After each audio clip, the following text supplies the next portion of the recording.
the Numinous Podcast with Carmen Spagnola.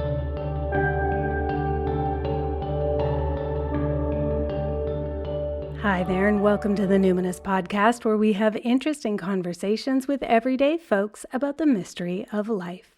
Broadcasting for the past 10 years, since 2014, my friends.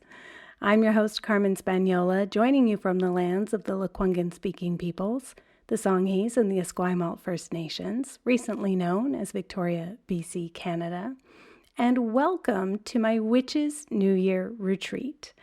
Once again, in this episode, I am the only folk here. I am the folk that will be in conversation with you about the mysteries of life. No guest today.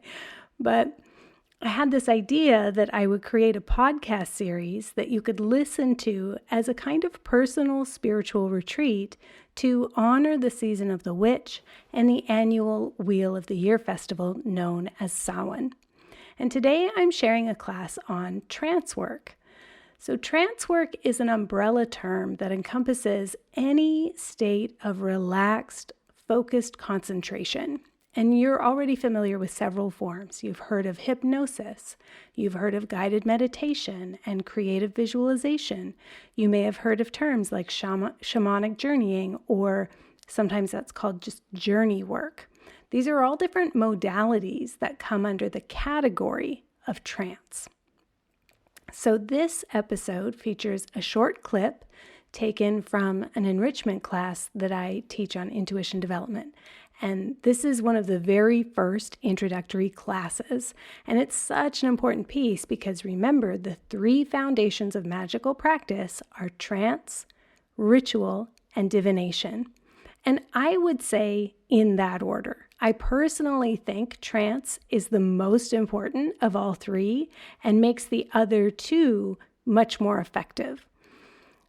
Altering your state of consciousness at will is very close to the definition of magic. So if the definition of magic is to change states at will, that's a very common definition of magic, to be able to change states at will, then certainly the very first state one must be able to influence is one's own state of consciousness. So for me, personally, trance work is as foundational for my holistic well-being as like getting a good sleep and trying to get enough protein. I love trance work because it slows down the brain waves, which enables a deeper and more restorative rest. It helps the brain recover and restore itself. It calms the mind. It allows the brain to have enough time to have a neuroplastic moment so we can recruit inner resources more easily. It's also like a safe way for us to practice receiving care and to process difficult emotions privately. It can also work to reduce overactive threat signaling in our brain and our nervous system. It can help reduce inflammation. It can help reduce the intensity of sensation in the body. So that's why it's so great for pain management and allergies and other forms of histamine response. It's a form of treatment that can work on many systems of the body at once. It can address several symptoms at once, and it has an extremely low risk of negative side effects.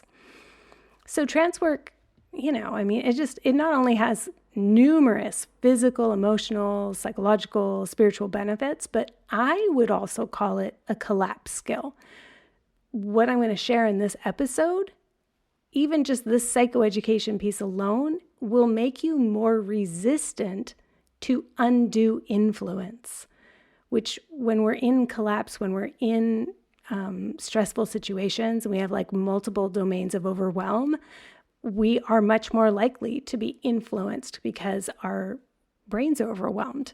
But if you know this information and you understand what trance work does to the brain, how it feels in your body, how to use those open states where, you are more likely to be influenced, how to use it to be influenced in the way that you want to be influenced, that is a collapse skill. It's also going to help foster a sense of self-efficacy. So self-efficacy isn't the same as self-mastery or mastery. It's not that you know for sure that you're going to perform perfectly every time. That would be mastery. But self-efficacy is the confidence to know that you can perform or you can give it a go under pressure. So you may not be perfect, but it's the confidence to know that you could recover and you'll be okay. So that sense of self-efficacy, of course we want to foster that in collapse because, so much of the time bad things will happen and we will just demonstrably not be okay. But we have to know that someday we will, or that we can have a future orientation in our mind and not get really stuck and trapped and immobilized in overwhelm. Practicing trance work will also help you develop regulatory flexibility. In other words, the capacity for your nervous system to be nimble and responsive with your coping strategies. I think that's one of the most, if not the most important collapse skill, is that regulatory flexibility, that you can be dysregulated and not have it become this domino effect and have these cascading experiences in your body like a runaway train. To be able to be dysregulated and come back and find your center, or be overwhelmed and kind of stuck or dissociated but find yourself back. Just be able to tolerate a certain level of discomfort, tolerate shame, tolerate ambiguity, tolerate stress, So all of these things to me are more than just kind of having a good time or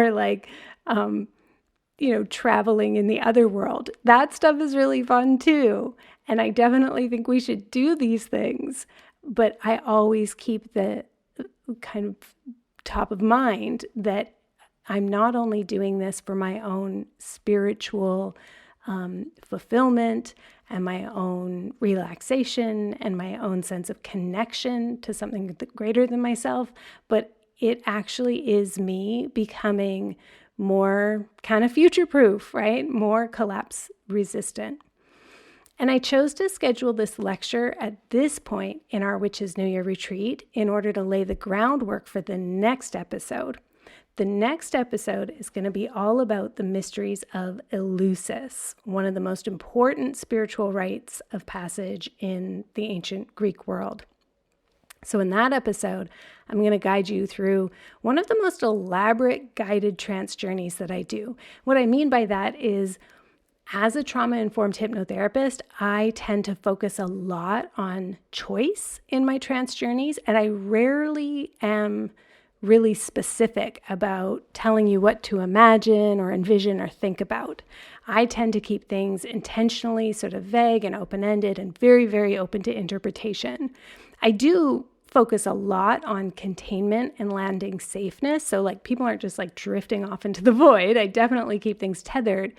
I'm just not usually super directive and detailed. However, this one is a bit of an exception because my aim is to transport you to ancient Greece, to take you into the Eleusinian Mysteries. I do want to make it more cinematic, more evocative, more richly textured, in order to make it really easy for you to feel transported to that very specific time and place. And I do this trance journey in the Numinous Network, usually around the autumn equinox, or I either do it for Harvest Home at the autumn equinox or at Samhain. It's appropriate at either time because this festival is very connected to. When I say this festival, those festivals, Samhain and also Harvest Home, they're very connected to Persephone, who is one of the goddesses that is central to the Eleusinian Mysteries of ancient Greece. And they would happen kind of sometime between the autumn equinox, not maybe so late as Samhain, but the whole season really is devoted to Demeter.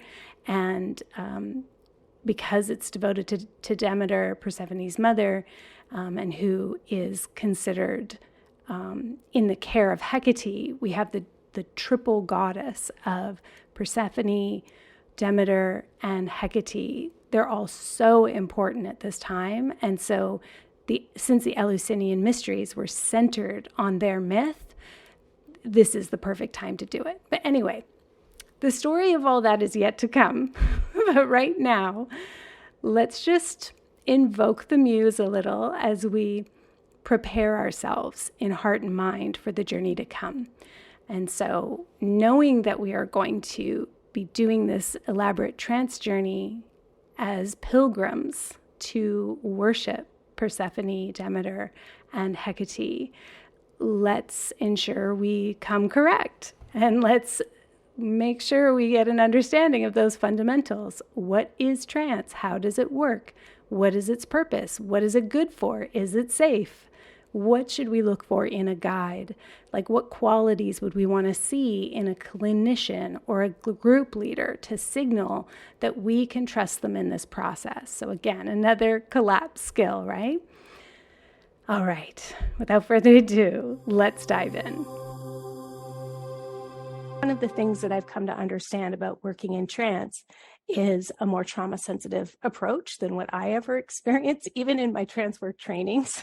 And now that I understand a bit more about the autonomic nervous system, and I have a better sense of some of the challenges and difficulties with landing a sense of safeness, and how much overriding happens because we want a process to work. And so we override signs of distress. And I see now what a really negative feedback loop that can be, and how it opens the door not only for traumatization or re-traumatization or re-wounding and reactivation of old wounds, but also for a lot of nefarious influence, quite frankly. And I think you don't have to look too far if you really want to look to see some of the shadow aspect of the age of spirituality that we're in right now. And anybody who's listened to my podcast for a while knows that several years ago, I got pretty into cults and cult psychology. And one of the things that's so prevalent in the recruiting of folks into high demand communities is the use of hypnotic speech. So it's really important for us to know what it is, be able to identify it, and maintain our sense of agency, even when we are exploring alternate states of consciousness. So trance work is basically a synonym for hypnosis or guided relaxation or creative visualization, meditation. All of these words are captured under the umbrella term of trance work. So my training began in 2009. I did a 1-year certificate program with Dr. Johnny Gray, who has since moved away from that training, I think, because she was a transpersonal psychologist working in regression work, regression to childhood, regression to past lives. But over the decades, she's moved more into channeling. So she doesn't do it anymore, but she was a really, really excellent teacher for regression work. And that was my first foray into trance work. But after a couple of years, I sort of realized that I was missing that piece about how potentially traumatizing it is to regress to a state that you then don't have capacity to hold and that your life can't hold.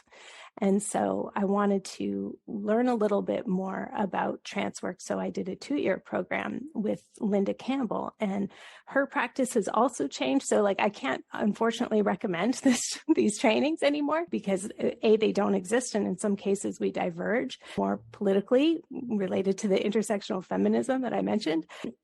However, at the time, this 2-year program in clinical hypnotherapy was really the best of its kind in Canada. I also at that time did 1 year of training in the use of the Diagnostic Statistical Manual, so the DSM-5. I can't diagnose people, but the program was designed to be able to work with people in a complementary and trauma-sensitive way if they had diagnoses from the DSM-5. I've done dozens and dozens of short courses as well. Early in my career, I was interested in pain management. So I did medical and dental hypnosis, like being able to support people to avoid general anesthetic and work mainly with local anesthetic and managing their own pain through hypnosis. I had lots of clients who were birthing. I did hypnosis for birthing. And I kind of have my own interest also in emergency preparedness. So I've done a couple of short courses on hypnosis for first responders. So I think of hypnosis and trance work as a life skill. It comes in really handy, whether you're public speaking or you're a parent or you're partnering or you're trying to sell something or get a loan or you're trying to, recruit people. You want to campaign for a public office, even writing marketing. I use my trance work skills constantly, every day, all the time. I also spent a year as a board member of the Association of Registered Clinical Hypnotherapists. That's a Canadian professional association. And I was vice chair of the board of the Canadian Association of Clinical Hypnotherapists and Educators, which there's two different ones, and I was involved in both. And I presented at the Canadian Hypnotherapy Conference a couple of times on leading effective group regressions, healing the abandonment wound, which is on my podcast. It's episode 60 something, and trance work for entity releasement, which is a more advanced training I did. So I actually know a lot about this topic, and I'm really excited to distill it for the average person who wants to be well-informed and be able to discern which practitioner and which method of entering the alternate states of consciousness works for you, and how to keep orienting towards safeness and retaining your agency while you're there. I think it's good for us to be safe out there, So I'm not going to talk as much about the things that you encounter within trance in this session. I'm going to talk more about the mechanics of it so that you can start to hear if practitioners that you're working with are employing those techniques or not. If they're not, you can do it for yourself. I have led a workshop in the past in the Numinous Network that was specifically for practitioners. This is a condensed version that's specifically for participants in trance. What you would want to know and do to have a pleasurable, enjoyable, really effective experience that's also really safe. So the three main questions I want to start with is more specifically, what is trance work? Why are we starting with trance work? Why is it important? And are there risks? What can we do to feel as comfortable as possible while journeying in trance? So as I said, trance is a synonym, basically. It's another way of saying hypnosis, guided relaxation, meditation, creative visualization, progressive muscle relaxation. That's a technique within trance. You'll also hear shamanic journeying. You won't hear it from me, but you'll hear it in other places. And I don't use that term. It's a contentious term. If you're not aware of this, basically the word shaman was coined by a white Western male anthropologist, and he was speaking specifically about a particular Siberian group, and his work has been called into question. And honestly, I've read a lot of articles about it. I don't know how much is just that anthropology is being called into question. I'm not an anthropologist, so I don't know what the debate is inside that field, but certainly there are problems, very obvious problems in retrospect about naming a phenomenon that happened in a very specific localized environment and having that broadcast or transported into other settings. When you're not inside that culture, you can't really know what that is. So it's offensive, that term, to many people. Even if you pair it, if you're of Northern European heritage and you're like, oh, but I do Celtic shamanism, or I do, Nordic shamanism, that it's offensive. So there's not a need to use it. I will call things shamanistic sometimes because I think with some context, it's helpful to not get too jargony, and the word shaman is fairly broadly recognizable to people outside of spiritual circles, but I wouldn't name a person a shaman, even if they were Siberian. I wouldn't. I recommend you don't. Just to be clear, I recommend you don't, no matter who you are. Or if you choose to do it, I recommend you really research that and be ready to answer why. Essentially, though, what is trance work?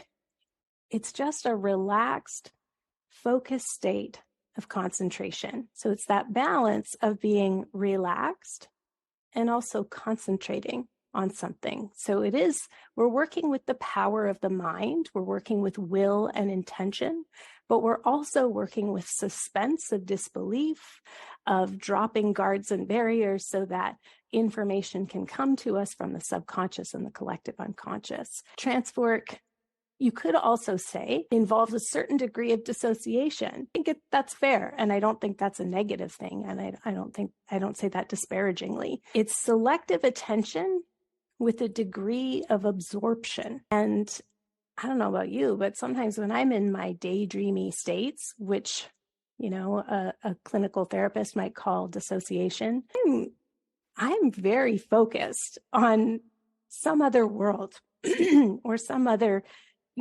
reality that it feels very real, but also it can impact my tangible material reality in a lot of different ways. Very often for me, I find quite positively.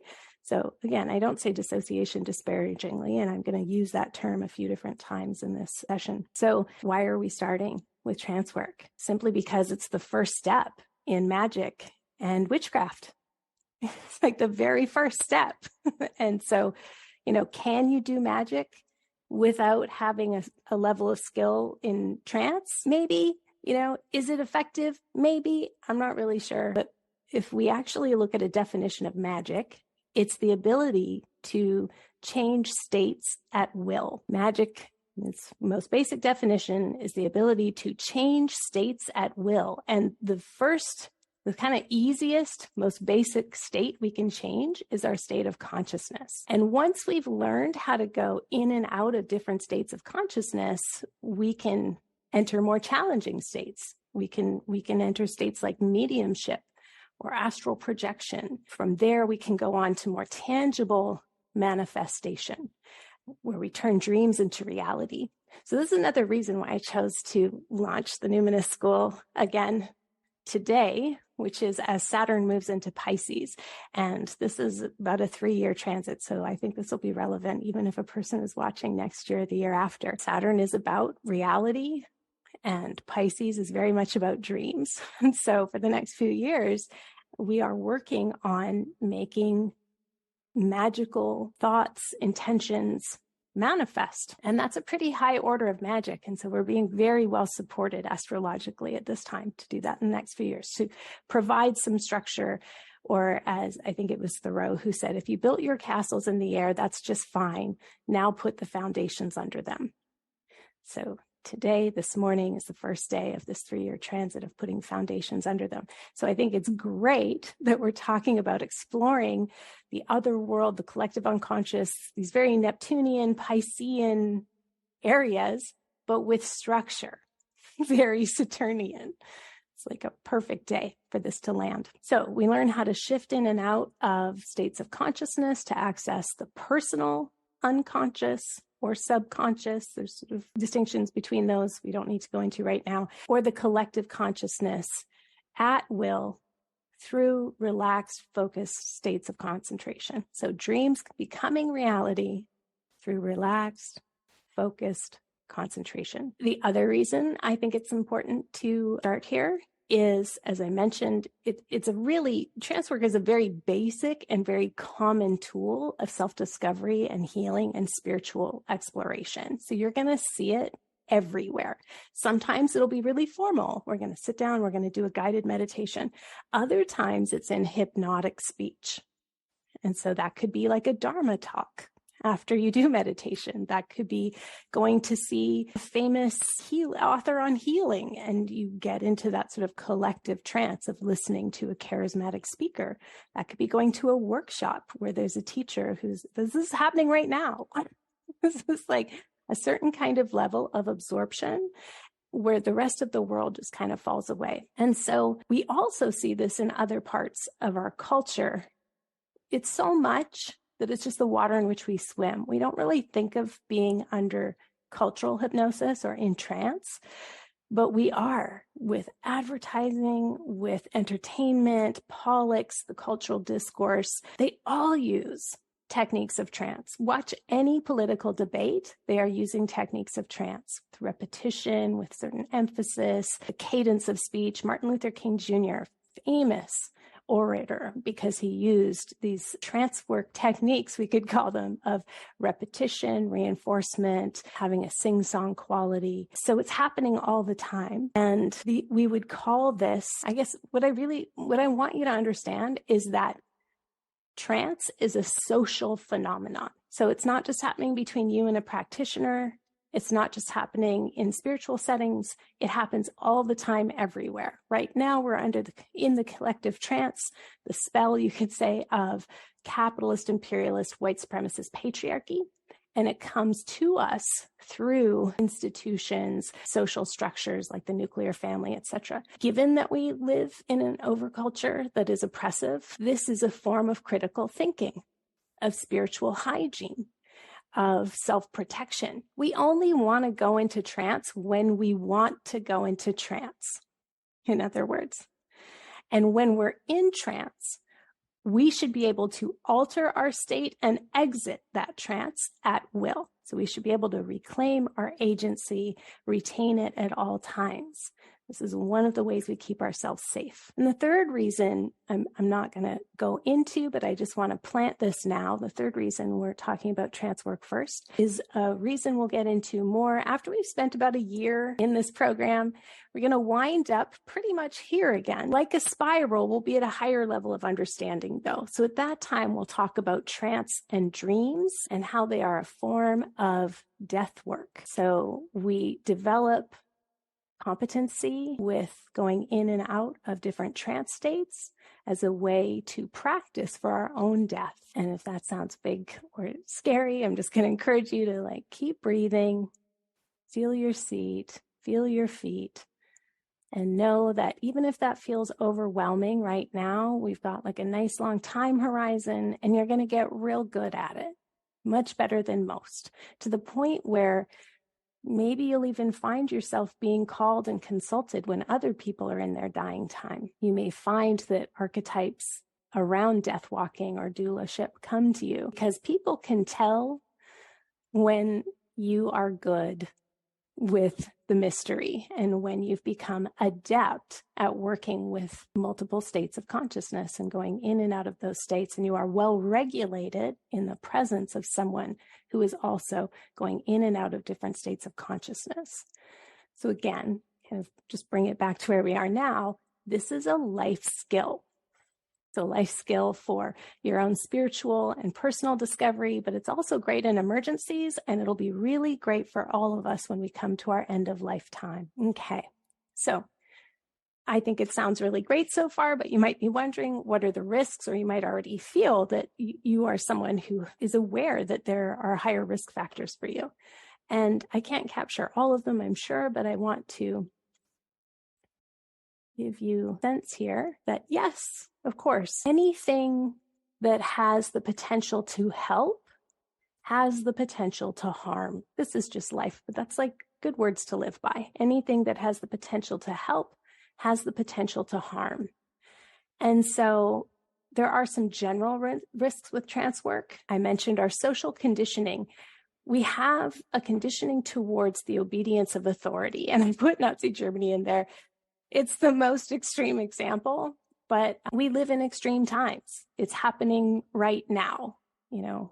All I have to say is Fox News, and we can see that it's oh, wow, yeah, there's suggestions that when we are conditioned to obey authority, they become a slippery slope and they can be very dangerous. It's sort of when you go to the doctor's office, and as soon as somebody comes in with a white lab coat and a stethoscope, if they just put that on, you're going to assume they're a doctor and you should listen to them. But you don't know. They could be anyone. They could be, could be their, I don't know, an intern in their first week, but you can't tell. We have the social conditioning towards authority and obedience of authority. And that's something that we should all interrogate within ourselves. So once again, welcome to Carmen's School of Radicalization. It's always kind of sliding in there, but I think this is really important because there are lots of people, all of us are just doing the best we can. And there are lots of people who just don't have the time or capacity to be critically thinking about every message that comes to them. And especially if you are tired and hurting and you go to a spiritual workshop or retreat or a teacher, you may be particularly vulnerable. And so understanding that we are constantly conditioned to obey is a good thing to keep top of mind in foregrounded in your awareness. Also, strong expectations coupled with disappointing experiences. And I think another way of saying this is like, we really want to heal and we want clarity and we hope that this is going to be the thing. And when it's disappointing, that can really take the wind out of sails. And if you're a person who's prone to more depressive episodes, that kind of like heightened hope and expectation, if not much is happening or you're struggling or you're finding it just disappointing or painful somehow, it's not working, that can be a major setback for some people. So that's important to know about yourself. Unexpected triggers can arise when you're feeling really open and perhaps vulnerable. And the thing is about triggers, we can come to learn what our main ones are, but we actually don't know what they're going to be. Very often they surprise even us. It could just, I said something the other day that was like so mundane. I think I said, Ruben came outside to help me in the garden. And I had said, oh, I don't need you anymore. Just like a real, oh, no, I should have said, I don't need your help anymore. But I was like, oh, I don't need you anymore. And like, boy, that became a trigger that took him a long time to figure out, like, oh, hearing you say, I don't need you anymore, even totally contextualized, was so painful. You said it in a happy way, but it was just those words. Okay, so noted. I probably should have known that trigger, but we don't know. And so when you're particularly open in trance work and you're like, in this great open space, and then somebody starts saying something that to you feels a little off or weird, that can really hit you. And sometimes the impact can take a while to show up. So that's another thing to know. The diversity of experiences thing is not only that we don't always know in advance what will prime us to be like receptive and very positively impacted and what will trigger us, but also very often in group, when I've been doing things live, I have to really remind people, if someone else is crying, do your best not to assign significance to that, because if you leave yourself because you're so concerned about that person crying, not only are you going to miss your experience, but you're projecting that. Very often what happens is people are like, and then this wonderful, amazing thing happened where my, dead relative came to me and it was so beautiful. And I just started crying. And then like, here's somebody else in the group who's like spending the whole time getting mad at me because I'm not tending to the crier and not trusting that it's like, wow, we're having a real diversity of experiences here. And sensations, emotions that might in waking life be really challenging. Sometimes in trance, they're cathartic and cleansing, and it feels good and safe to have that experience. So just because somebody's like, wow, I feel wrecked by that trance, doesn't mean it was a bad experience, actually. So there's a huge diversity of experiences, and it takes a lot of practice to self-regulate and not assign judgment or label with meaning to how other people are trying to describe their trance experience or even describe our own. There's also unintended associations and interpretations of language and suggestions. So, it's pretty common if I'm doing group regression and I'm saying, if I were to always be saying, what do you see? What does it look like? And a person is like, I am really not very visual. That can really trigger and irritate people. But also maybe I'm pointing out something that's overly specific. And there's just a lot of interpretation that comes up. It's very subconscious. So as a practitioner, I really try to vary my language and I try to leave a lot of doors and windows for people to like find their own place that they want to be. But you might just feel very confused or have associations come up from the past or from your current situation that are like unintended by me or another practitioner. And that's a thing that can happen. It can really ruin your day. And that's a risk that you're taking. And ab reactions, which is just very strong emotional reactions, sometimes physical reactions like crying or laughing or, breathing really rapidly. Those would all be considered abreactions. Regression, meaning going back to an earlier state, maybe the encapsulated child or teenager within you suddenly becomes very present. Confabulation, meaning literally just assigning meaning to something that has just come up from your subconscious and is like not real necessarily, quote unquote real, but it's like, whoa, this just came to me and may or may not be true, but it can feel really true. Intrusive thoughts and experiences, and also fixation. So I put superstition and dependency there because those are kind of the ones that I find come up most with trance, where it's like, oh, I went into trance that time and I was wearing that color of shirt and a really scary thing happened. And so now I can never wear that color of shirt, or or dependency, like the only way I can access my guides or a sense of safeness is when I go into trance and I follow that path and I get to that house and, oh my God, I went and it was a different guide. It wasn't my old crone that I meet with. And like, oh my God, now I can't move forward because something different has happened. All of these are risks. I'm just telling you up straight. It's a thing that happens. All of these can be worked with for sure, but you should know ahead of time. Also becoming confused, overwhelmed, or finding yourself in a frozen state, particularly if you're someone who tends to go very deep, if you tend to experience that in your waking life, chances are it can be more amplified in your journeying life. And then there's a risk that your practitioner doesn't have capacity for a well-regulated response to abreactions. So if you come out of trance and you're sharing, oh, this happened to me, and they're like, well, that's not normal, or that's not common, or you misinterpreted something, like that's a problem. You are not safe there. And so these are risks. Once you know about those risks, of course, it's much easier to mitigate them. And that's what we're doing today. So we are mitigating them by giving you the tools to recognize what really you should be experiencing, or at least what you can do for yourself to have a corrective experience if one of those things comes up for you. So I'm going to get into the part where we talk about what to do about those things. So if you have questions, I'm just going to ask you to hold it because I'm going to go for like 5 more minutes here or so, and then I'll do a pause to address what's just come up. So here's the most important thing. Even suggestions and experiences that escape conscious scrutiny because you're in a different state, and like if you'd heard it while you were at normal everyday consciousness, you'd be like, I don't know if I like that. You might say like, no, thank you. In trance, you may find your responses a bit slower. So everything that I've just said, you might be like, oh my God, those things can happen. And what if they like go in and like seed themselves in my subconscious?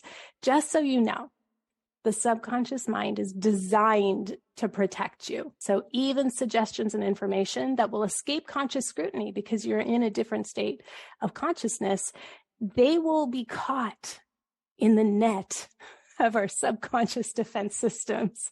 There will be a part of you that has a no.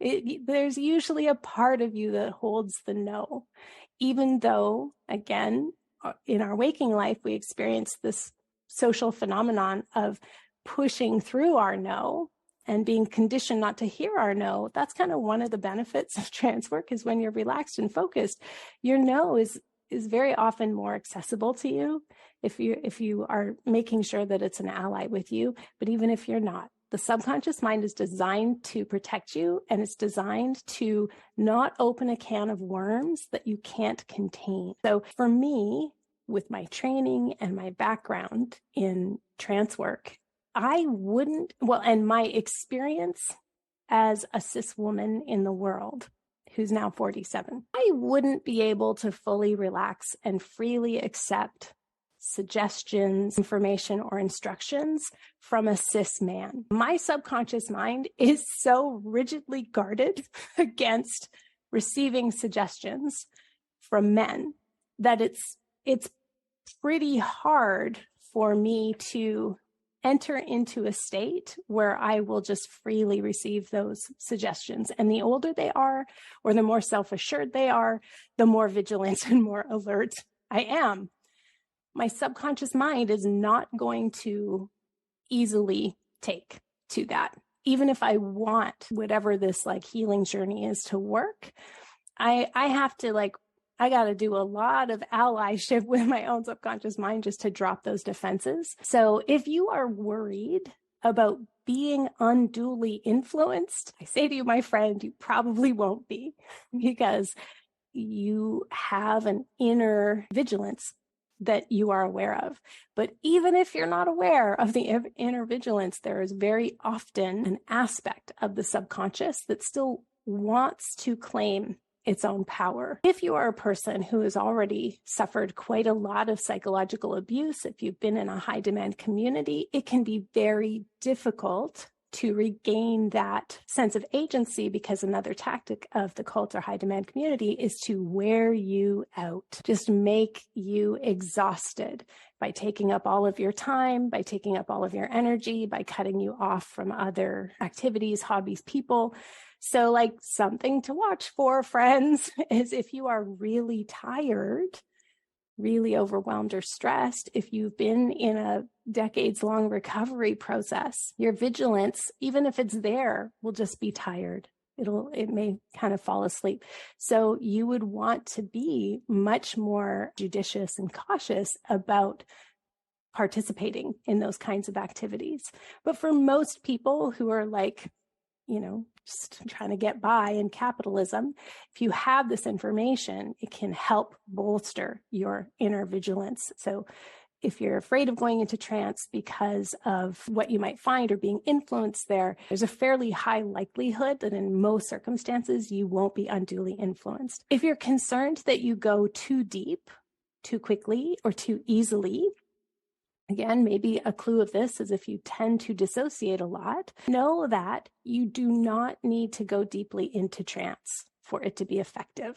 Most of the trance work that I do is conversational hypnosis, meaning I literally just start in my normal speaking voice, and then I cue with mirror neurons just by lowering the register of my voice just a little bit. It's literally just so conversational.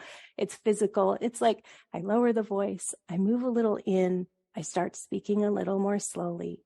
Sometimes there's a pause before words, like relax or whatever, it's just conversational. Once you know this, though, again, you'll be looking for it everywhere. Watch for it with salesmen, salesmen who are selling high ticket items. Know this. They study NLP, neuro-linguistic programming. They do it all the time. You'll rarely see me, except in this kind of environment where we're workshopping or we're doing a ritual, do a formal induction. I'm going to talk you through the process of the formal induction in a moment. But know that deep trance doesn't necessarily increase compliance or effectiveness. So you can literally just, if they say close your eyes and you don't want to, just don't. And sometimes I'll suggest that you don't close your eyes. If you don't want to close your eyes, you'll just look down so that your eyes go down below the horizon. And all that does is it shifts signal away from the visual cortex to something more internal. But you don't have to do all of the steps of trance work for it to be effective. You really don't. You can do it with your eyes open. It's just relaxed, focused concentration. So you can do that in any way you want. And any suggestion that you don't like, I encourage you to just not do, as a way to sort of send signal to your subconscious mind that you're not going to abandon yourself. You're going to be with yourself and partner yourself. Not that anybody abandons themselves and it's their fault for being unduly influenced. It can happen to anyone, especially those of us who are really tired and hurting. And kind of just one last thing about people who are worried about going too deep. Maybe it's because you've seen stage hypnosis, which drives me up the fucking wall. I think it's it's dangerous and annoying, but stage hypnosis relies rapid suggestibility testing. And what they do is they quickly winnow down to the people that we would call hypnosis virtuosos. So these are people who are not only highly suggestible, but they have a higher tendency towards exhibitionism than most of us would have. So basically, generally speaking, everyone is hypnotizable, but it's on a spectrum or a range from low, medium to high suggestibility. And there's general consensus that when you are under stress, it's a fixed trait, meaning the more stressed you are, the more your suggestibility style will kind of entrench itself. So if like you are a person who questions a lot and you're like pretty preoccupied with things, if you are generally stressed anyway, or it's a topic, you have a lot of expectation or hopes, or like even just like it could be good natured curiosity, but there's like a lot of gripping around it generally, then going into trance is probably going to be a bit more difficult unless you have what I would call a choose your own adventure style, where it's like less direct statements of just relax. It's like you will not be able to just relax. You will need to have like, you may find you could do this. If it's like close your eyes now, that will not work for you, but you can find yourself getting more tired. You might notice that you're feeling this. It has to be like very gentle suggestions and lots of different options, because there's just lower suggestibility and higher need to have control. When there is less, when the stakes are lower, we tend to go in a little more easily. Some people are comfortable with very directive experiences. They just want to get where they want to go really quickly.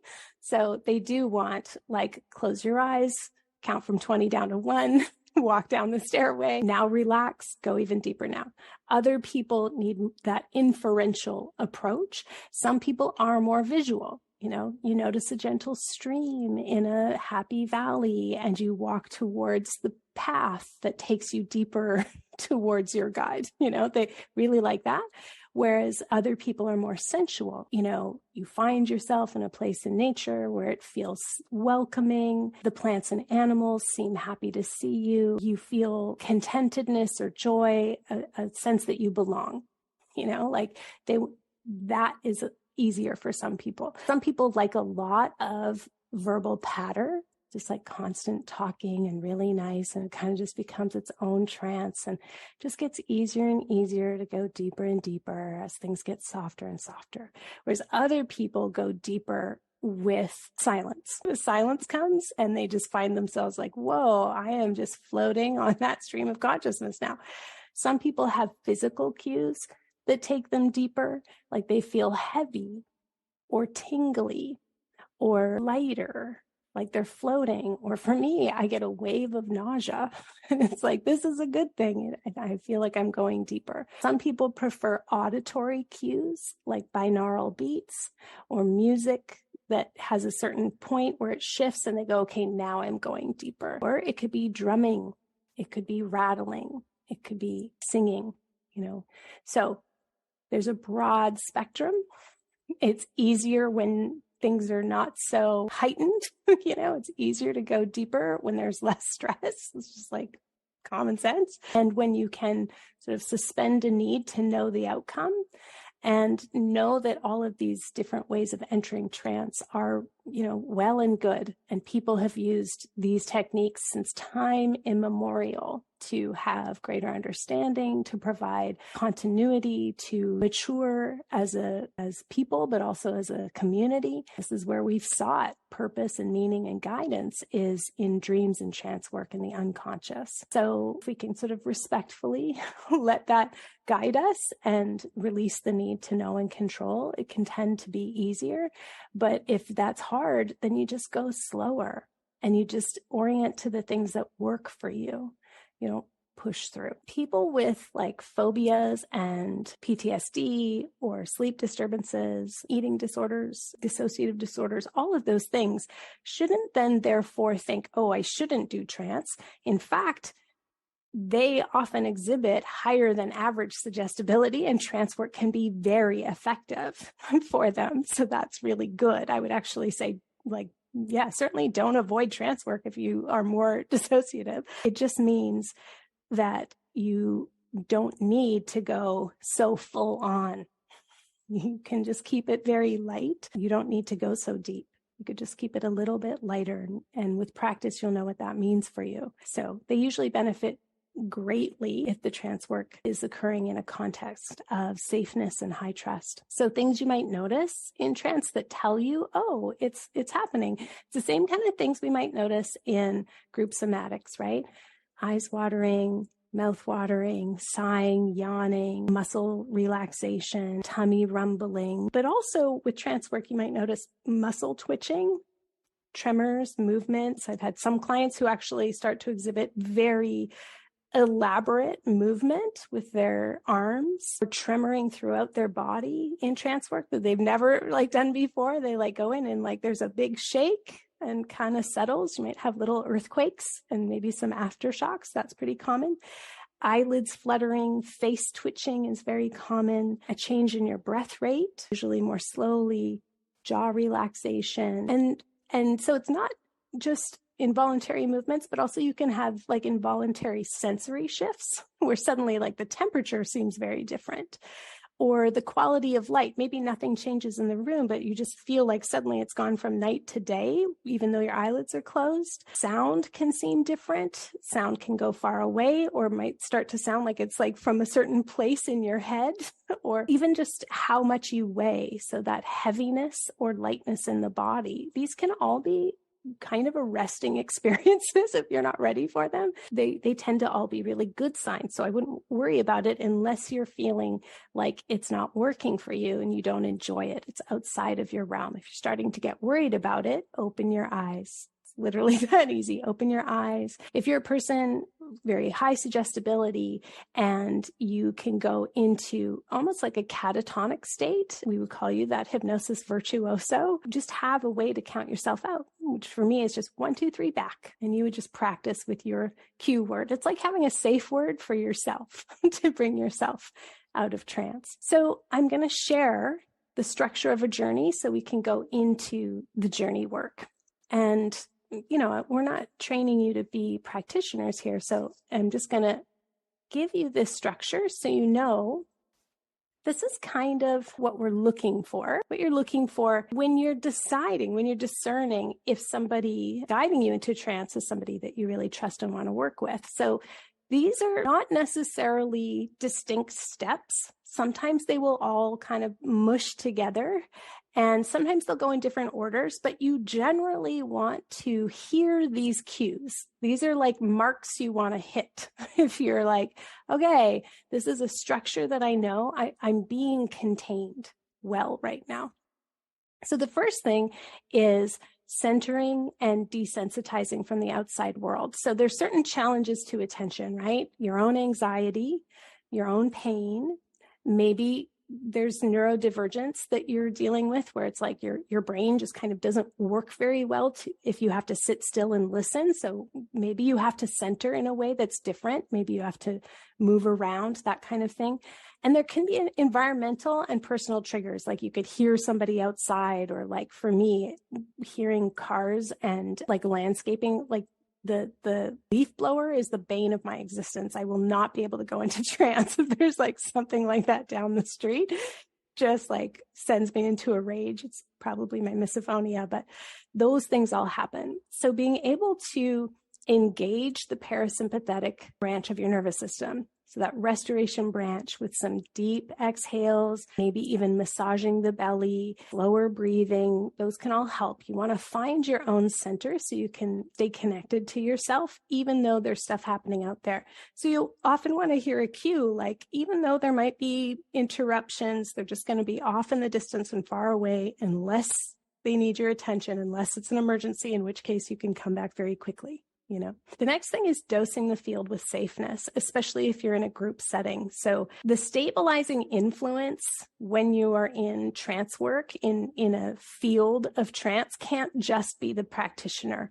Everybody should be cued to invite in ballasts, like competent protectors or allies or guides, ancestors, animals, deities. People should be cued, even if it's not so spiritual, but just to notice either one or all of physical, emotional, mental, and spiritual ballasts, things that make them feel safe, not just the practitioner. If it's the practitioner and the voice alone, I would be worried about that. Containment and induction means the experience has some guardrails. So you have a sense of what's about to happen, about how long it's going to be. There's some kind of absorbing focus, but there's also containment of threats and disturbances. In other words, you are told, don't do anything that feels uncomfortable. If you're ever told to like push through your fear, I would not recommend that practitioner. I would recommend you run the other way. So ways that you know that there's like some guardrails, or you should be told this is what we're about to do and here's how we're going to do it. We're going to count down, or we're going to imagine we're walking on a path. There should never be some kind of like very surprising thing where you're like, whoa, I thought we were connecting with ancestors. What's this talk about divine masculine and feminine? Like it shouldn't just be a wide open kind of topic when you're going into trance. For your own safeness, you should know what are we doing here? And then the focus and intention. So it helps if you are clear on what you want to get out of this experience, and remind yourself of your own agency, that if the practitioner is talking about something that isn't really relevant to you, or you feel is taking you away from your focus, that you know how to just like let their voice go off in the distance and you focus on your intention. So yeah, it's helpful if you know, I want to come out feeling calmer, or I want to come out feeling like I've had some connection with an ancestor, or I want to come out with a little bit of insight into some healing around a topic. Then the next piece is the resourcing, where you're actually doing the work.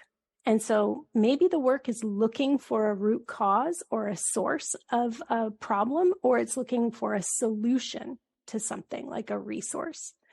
You spend some time doing the work, and then you should be cued to exit and have it very clear. So that was then, this is now. That was there, this is here. And then a simple orienting when you come out. So bridging back to this time and place and grounding.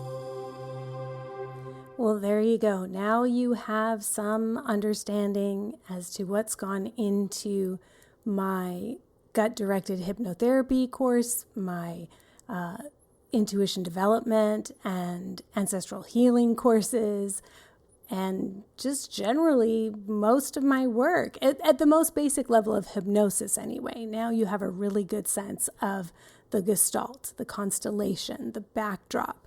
What I didn't talk about, though, in that class are all the pleasures of hypnosis. I guess I touched on it a little bit, but it feels so good. It really is like a retreat. And I've gotten a lot of feedback on my gut-directed hypnotherapy program lately, where I actually forgot how awesome it feels to have someone take you into trance. One participant said it was like taking her brain to the spa. Another person posted recently, she said, I got so excited last night when I remembered I had a new hypno track to listen to.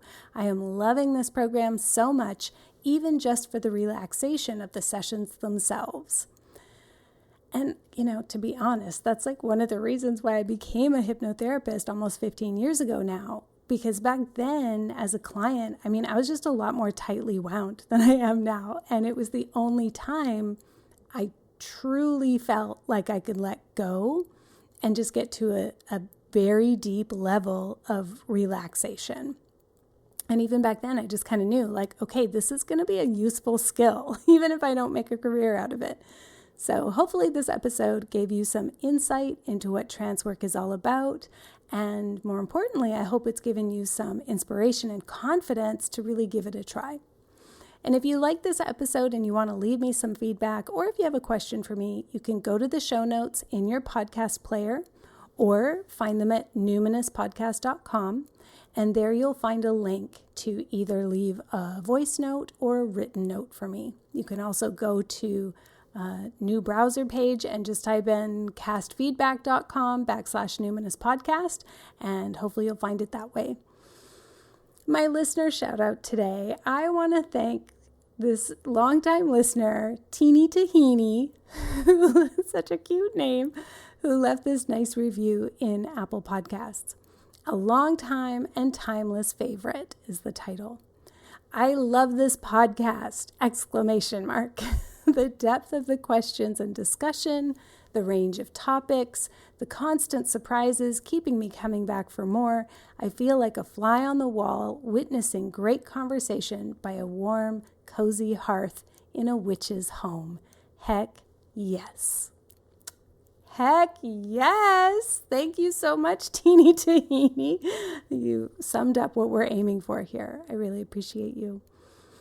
All right, friends, come on back tomorrow for story time and a trance journey to Eleusis. We'll go to ancient Greece. We'll visit with the goddesses. It's going to be so good. As well, tomorrow I'm going to drop 3 more episodes to round out this Witches' New Year retreat. One is on 2025's Tarot Card of the Year, the Hermit. Another episode is on collapse astrology. Now that one, okay, I'm going to be honest with you. You may or may not want to include that one in your treat. That one, it's for the kids who feel more grounded talking about collapse prep, not the folks who feel destabilized by it. So that one's kind of like a bonus episode for the collapse nerds, okay? It's my birthday week. I get to talk about what I want to talk about. And then finally, the last episode is a preview. I'm going to read little excerpts from my forthcoming book, Spells for the Apocalypse, Practical Magic for Turbulent Times. I'm going to read excerpts from 2 chapters and talk you through 2 rituals. So one's on working with fear and one is on embracing wholeness. And hey, if you'd like to join us for something live, you could join us for our Ritual of Hecate's Supper. It's our live community ritual for Samhain over in the Numinous Network. If you want to do that, sign up for the network today. The live gathering is happening Friday, November 1st, 2024, from 10 to 11:30 a.m. Pacific, and there's 7 days to view the recording. You can find out more about the Numinous Network at carmenspagnola.com. CarmenSpagnola. Until next time, take care.